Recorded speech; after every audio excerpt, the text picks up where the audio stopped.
Lorraine Toussaint plays Aunt Vi on the CBS drama The Equalizer. I'm Kevin Jacobsen of Gold Derby here with Lorraine.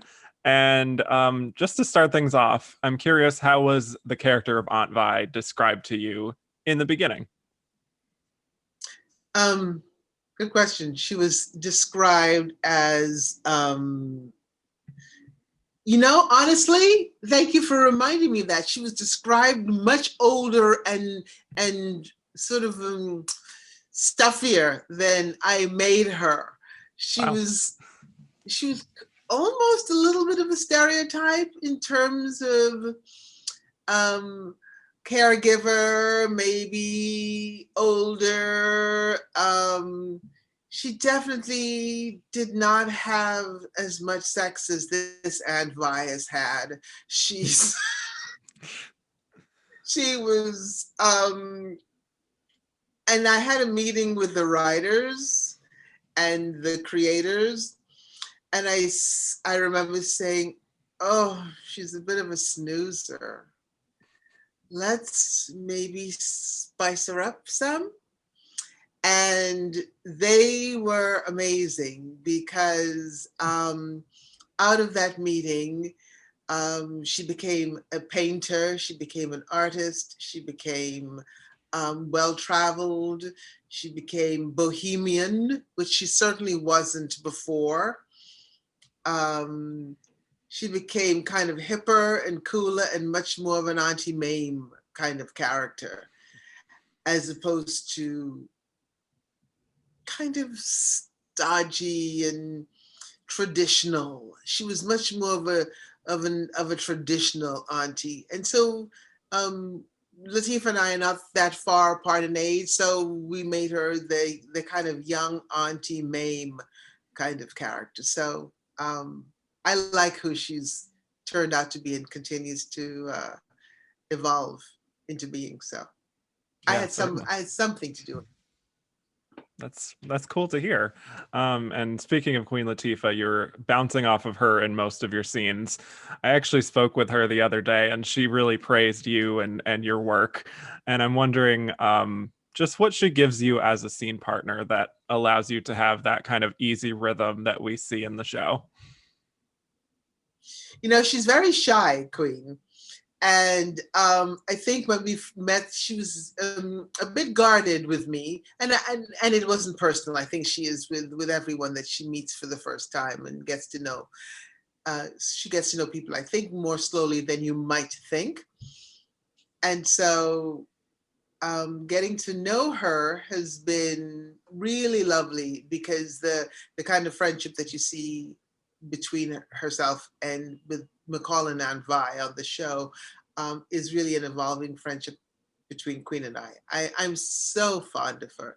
She's very kind and generous, always prepared, professional, funny, cool, um, shy. Um, I like her. I like her, which is really nice because I'm playing someone who really likes her too. So that part is easy, and certainly the young lady who plays Delilah Leia. Oh, she's just scrumptious. She's just scrumptious. Um, I live with a 16-year-old myself. My daughter is 16, and so they have so much in common. So I feel like I get real mommy fixes when I go to work too, as well as when I'm home. So it's really a win-win. Yeah. I was going to ask, we have three generations of women in the same house where it's Aunt Vi and Robin and Delilah. All of them are offering their own perspectives on things. And I was going to ask if there was something specific from your own life and your own family that you're able to bring to the table there, just in terms of like a shared look or a gesture or a certain energy that wasn't necessarily on the page. Oh gosh, yes. We were dealing with a script the other day um, where we were dealing with the importance of authenticity with the teenager. And I remember saying to the writers, I've just got to be much more transparent. She's 16. She's not a baby anymore. Um, that's a very delicate age between childhood and adulthood. It's actually kind of a magical age, but authenticity is very, very important because that's the age where they can see you, they see through you, and they've got enough now personal power to call you on it. So and kind of fearlessly, if you've given them a voice to begin with, which I certainly have with my daughter. And so I do bring suggestions to the table when it concerns the 16-year-old.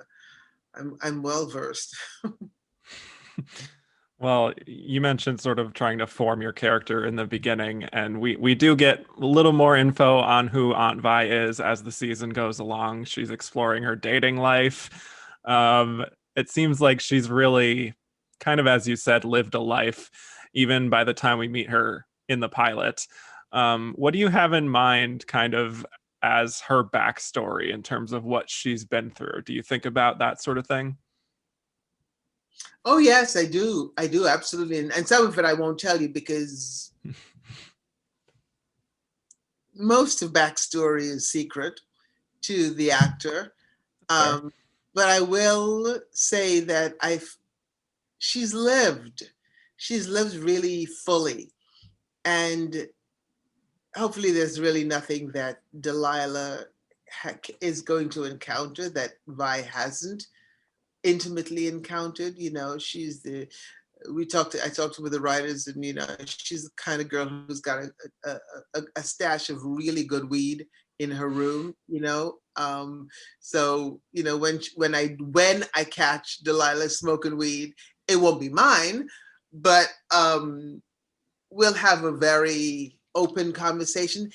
She's the character that I wish I had in my life when I was growing up, someone that um, I could fearlessly ask questions and get real answers, real answers. Um, so I think as a result, I think she's just lived. She's had lovers, she's had male lovers, she's had female lovers. She's lived all over the world. She's as she says in one of the episodes, this generation, you didn't invent free love, we did. So I hope to see now that McCall is taking up the role of mom, that maybe Vi can play a bit more in the upcoming season and spread her wings. They've been um, nipped and trimmed a little bit because she's been home with the baby, but maybe it's time to fly again. Well, there is a big development that happens towards the end of the first season where Robin comes clean to Aunt Vi about what it is that she does as a vigilante. Um, it's possible that we'll be seeing a kind of new dynamic here in the show now that Robin has someone in her family life that she can actually talk to about what she does. How did you react when you first saw that Aunt Vi would find this truth at this point in the show? Um, I wasn't surprised because it was one of the things that I put forth in those first meetings with the writers. And I believe that they also always had it in mind that there might be a kind of True Lies quality to the show. Um, I was surprised that we got into it in the first season. I thought we might save it for the second season. Um, and now that there's this new dynamic in the household, I think it's going to lend itself to an internal kind of drama within this family unit that is going to be equally volatile. Uh, how I'm handling it, and I work really hard to handle it truthfully, and not TV style. But what happens if you you really do wake up one day and realize you're living with a superhero? That's kind of weird. Uh, it takes a lot of getting used to. We had a line last night on set where she said, why is it I can break a terrorist, but I'm having such a hard time with talking to my teenager. And I was, as I listened to the line, just the first half of it, I wanted to just stop her and go, okay, TMI. You don't often have a personal conversation with someone who says, I have no problem breaking a terrorist. That's not normal conversation. And I hope to never really make it normal the way sometimes the formulaic script asks you to make things normal in ways that, Yeah. as a real audience member, you go, that's not normal. That's not normal. So we'll see a lot of adjustments are being made in the second season. Intriguing.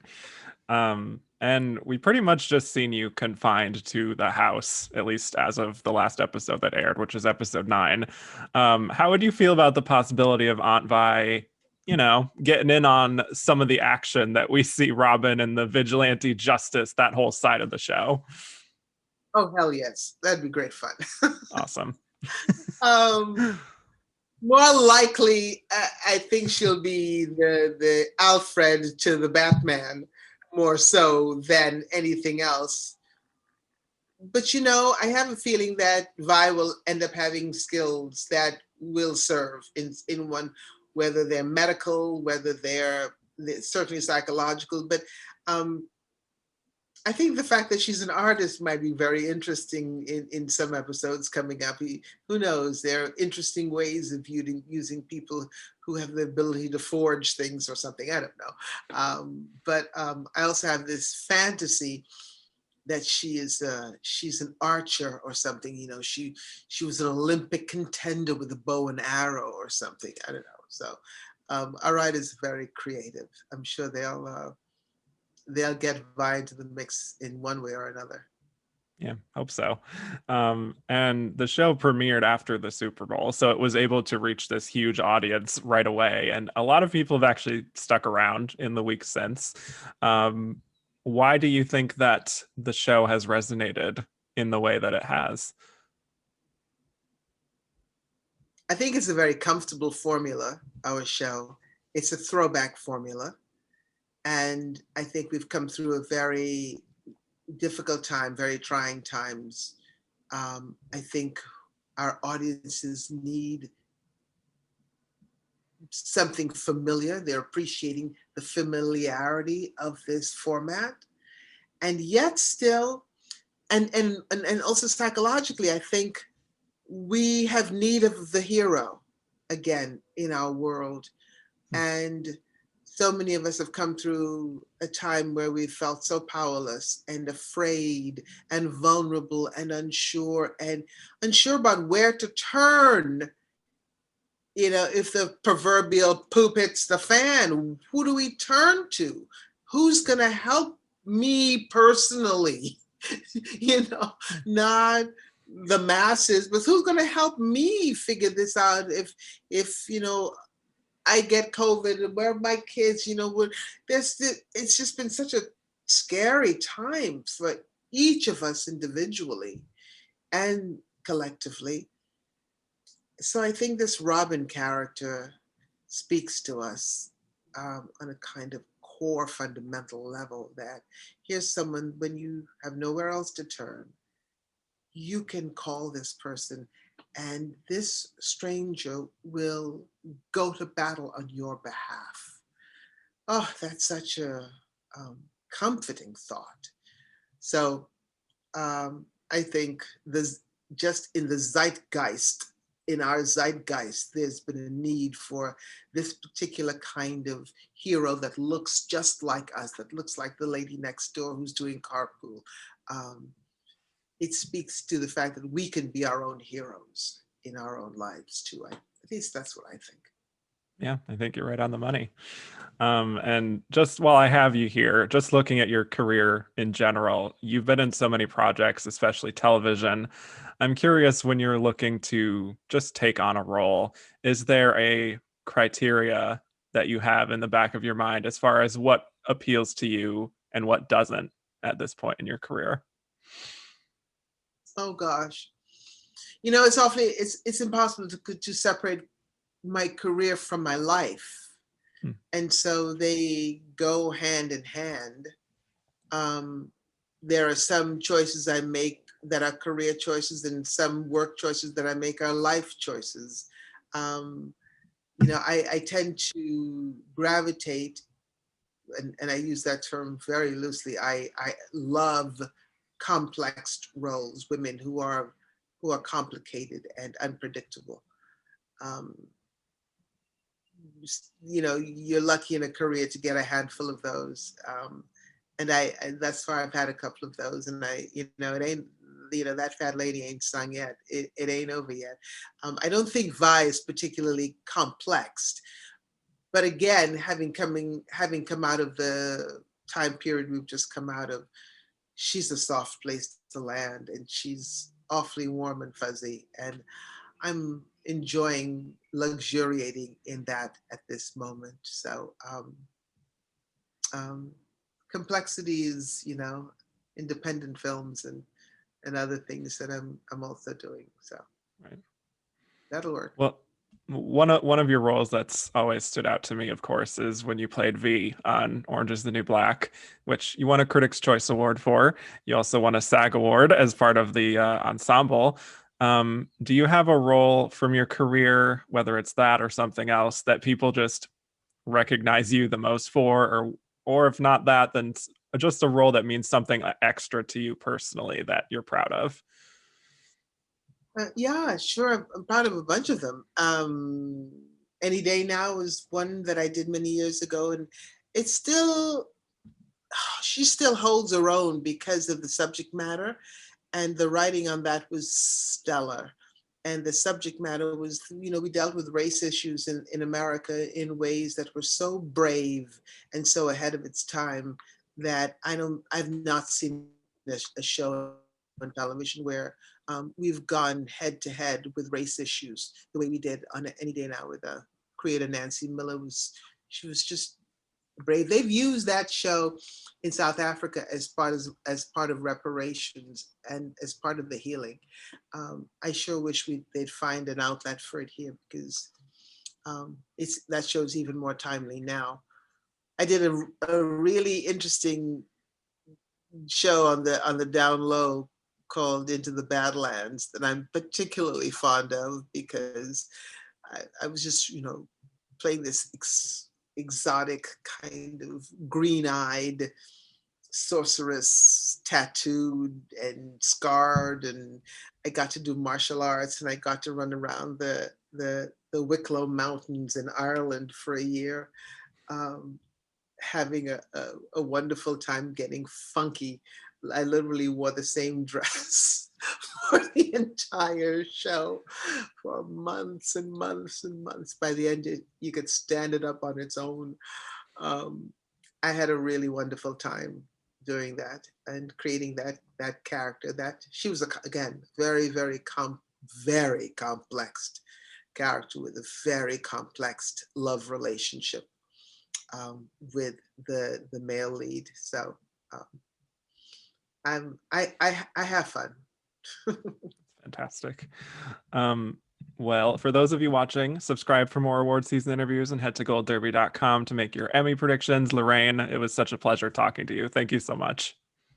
And you too. Lovely meeting you again.